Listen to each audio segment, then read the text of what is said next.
साल से हम महर्षि दयानंद सरस्वती की 200वीं जन्म जयंती और अब आर्य समाज की स्थापना का 150 साल पूरा हो रहा है। इस कार्यक्रम को निरंतर मना रहे हैं। हमारे बीच में विनय आर्य जी, जिनको मैं बहुत बहुत बधाई देता हूँ। आर्य समाज की वो धरोहर हैं, वो आर्य समाज की बहुत बड़ी यश और प्रतिष्ठा है, जिन्होंने एक बहुत बड़ा सम्मेलन दिल्ली में जवाहरलाल नेहरू स्टेडियम में किया था, जिसमें लाखों लोग उपस्थित थे आर्य समाज के। और भारत के यशस्वी प्रधानमंत्री श्रीमान नरेंद्र मोदी जी ने उस कार्यक्रम को प्रारंभ किया था और उन्होंने जो वक्तव्य दिया था, आप आर्यों को याद होगा, उसमें वो ऐसे बोले थे जे आर्य समाज का कोई मंजा हुआ सन्यासी होता है या उपदेशक प्रचारक होता है। और उन्होंने ही हम सबको प्रेरणा दी थी कि ऋषि दयानंद का उपकार ये देश भूल नहीं सकता। आर्य समाज ने इस देश की जितनी कुरीतियां थी उनको दूर करने के लिए, जात पात के भेद को मिटाने के लिए, राष्ट्रवाद के लिए, गौ के लिए, नारी जाति के लिए, कोई ऐसा क्षेत्र जिससे राष्ट्र का विकास हो, वो सब काम महर्षि दयानंद ने किए। तो प्रधानमंत्री जी ने हम सबको उस समय कहा था, यह कार्यक्रम भारत सरकार करेगी और ये निरंतर 2 वर्षों तक चलने चाहिए।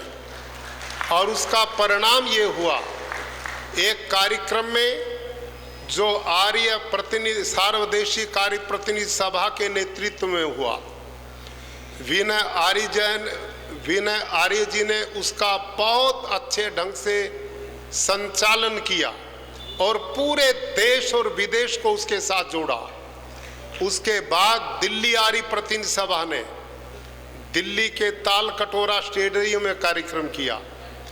उसमें भारत के गृह मंत्री आदरणीय श्री अमित शाह जी आए और उन्होंने आर्य समाज के प्रति जो सम्मान भाव व्यक्त किया, आप में उसमें भी लोग रहे होंगे।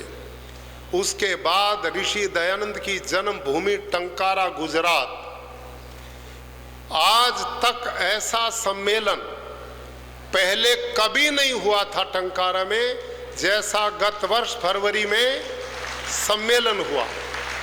उस सम्मेलन को भारत के प्रधानमंत्री जी ने वर्चुअल संबोधित किया और भारत की राष्ट्रपति श्रीमती द्रौपदी मुर्मू उस कार्यक्रम में सम्मिलित हुई। गुजरात के मुख्यमंत्री उस कार्यक्रम में रहे और अनेक ऐसे नेता और विद्वान वहां पर उपस्थित हुए। तो मैं समझता हूं कि महर्षि दयानंद की 200वीं जन्म जयंती पर भारत देश के अलग अलग कोनों में निरंतर कार्यक्रम चल रहे हैं। अब आर्य प्रतिनिधि सभा के प्रधान श्री हरीश आर्य जी हमारे बीच में आज निमंत्रण लेकर के आए हैं।